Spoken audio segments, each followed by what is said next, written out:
大家好，我是木子风云。那我们回到我们 Scratch 的课程，今天是第4堂，也是我们动画的第2堂。动画的第2堂，在一开始之前呢，我们先给大家看一下我们这 Scratch 动画做完之后，它最后的模样。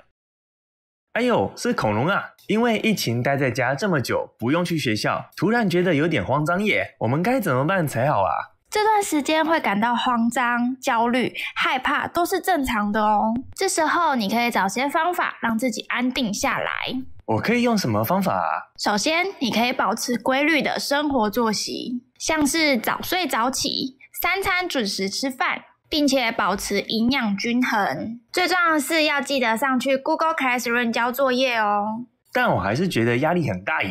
那你要适当的疏解压力啊，比如说你可以在家保持运动的习惯，或是偶尔玩一下游戏，但是要记得玩40分钟就要休息10分钟哦。你也可以听听音乐，或是透过网络社群和人聊聊天，这些都是很好的抒压方式哦。好，那我先去打游戏了，先去大战300回合喽，拜拜。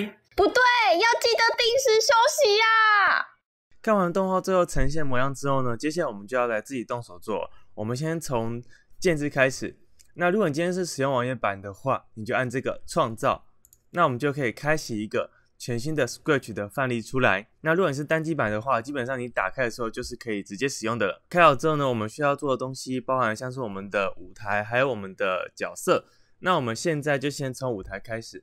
如果你有看刚刚的动画的话，应该有注意到它的背景很特别，是切一半，左边跟右边是不同的。Scratch 在一开始开的时候，舞台会是像这样子空白的。如果你想要新增新的背景的话，你可以从这个点下去，那你就可以打开内建有的背景了。那我们就从这里面去选其中2个，你就可以发现我就选这2个来使用的。好，我把它打开，我们就来选这2个。那当然，你想自己换不同的房间背景也是可以的哦。接下来我们点选舞台，把它切到舞台这里，然后我们点背景。在背景的地方呢，我们要怎么去做出一半一半的？我们现在这是点阵图的状态下，然后把它先框一半，大概框一半左右。好，像这样框起来之后，按一下键盘上的 Delete， 把它删掉之后呢，接下来再转换成下亮图，点选我们的背景，按 Ctrl+C 复制到我们的空白这里，按贴上。接下来我们再到第2个场景去做一模一样的事情，一样先大概选一半，然后把它删除。好，选太多了，重来，大概选一半左右，把它删掉。接下来先按转换成向量图，然后点选它，按复制到我们这里来，按贴上。那我们就可以做出像这样子一半一半的场景了。那当然想要让哪一边，但我们这里在对的时候没有对得很精准啊，所以你想要调的话，你可以再去稍微做一点点微调。你可以再去做一点微调，去改变它房间呈现的模样。好，那到这里为止就是我们背景，也就是我们舞台的预备了。接下来我们角色，首先像我没有想要使用这只猫咪，所以我就直接按垃圾桶把它删掉。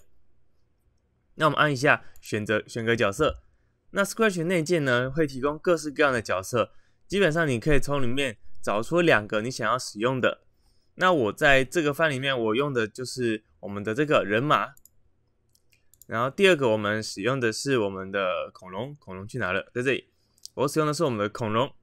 那你们自己在做的时候也可以选择不同的范例，其实做起来结果差不多。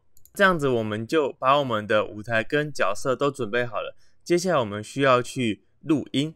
那我们接下来要对角色进行录音的话，不要忘记我们前面曾经有说过，每个角色它的程式造型跟音效都是独立开来的。所以你针对哪个角色要录音的话，你要先确实点到那个角色。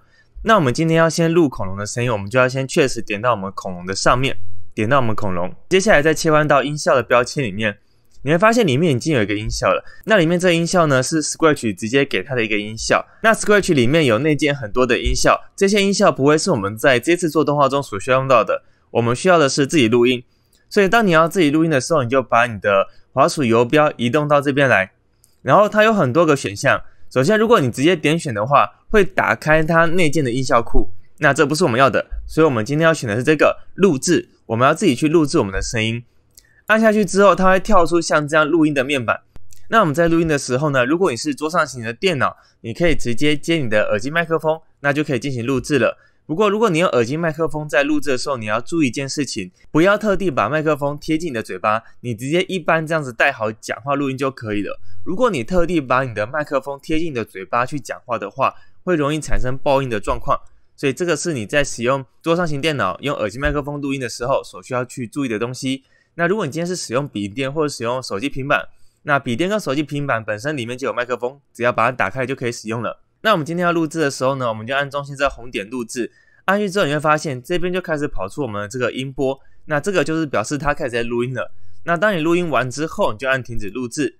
不过像我刚刚讲的话，这些内容呢是我在教学，所以这不是我这角色所用到的音效。今天像这样子不小心录错或者是录到不好的话，你想要重新录的话，你只要按一下这重新录音，然后再重新按一下中心的这红点，就可以开始重新录音了哦。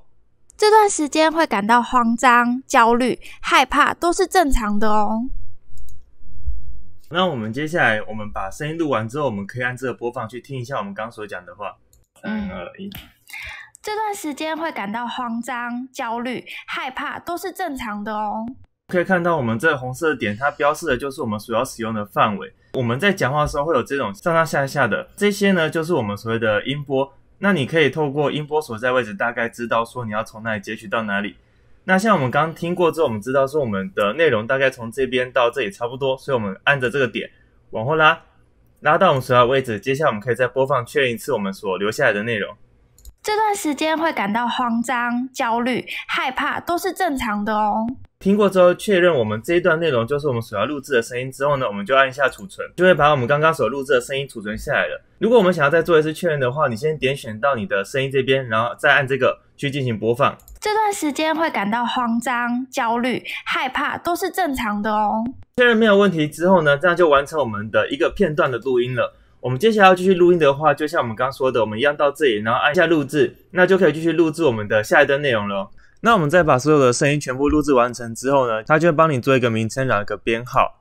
但是透过这个编号，有时候我们不见得知道说这里面的内容是什么，那我们就需要去听。可是这样子在操作上会比较麻烦，所以你可以在音效旁边这个地方去改变它的名称。改变的名称呢，你可以自己去定义你好辨识的方式就好。那像我可能就把他讲的这句话把它打上去，所以我先确认一下这段内容。这段时间会，那我们已经知道这段内容是什么之后呢，我们可以回到我们的剧本这边，就把我们有讲的台词给它复制下来，然后再到它名称这边去贴上，这样就可以把我们的这一段的声音跟我们的内容的标题名称是对应在一起的。那每个都做一遍，你只要每个都做一次之后呢，你就可以知道每一段声音的内容在讲什么。那顺便讲一下，我们这边会发现说，我们一开始在 Scratch 里面内建给我们这是不需要的，所以我们可以点它按垃圾桶把它删掉，留下我们所需要的东西就好。恐龙是这样做，人马就是同样步骤，你再做一次就完成了哦。另外在录音上，因为我想要避免一次讲太长的话，所以我才会像这样子把它每一段去把它分开录音。大家可以依照我们在录制的时候每一句剧情上面台词的长短去改变你所要录制的长度，这样才不会一次录制出太长内容，或者是让它在动画里面显示一次讲的话，上面所显示的字变得太多。以上就是我们今天影片所教的内容了，主要是我们要先把我们所需要的舞台场景、我们所需要的角色，还有我们角色所需要的声音先准备好。在下一堂课呢，我们将进入到我们程式的制作，去把我们的整个动画完整的制作出来。影片到这边结束了，大家拜拜。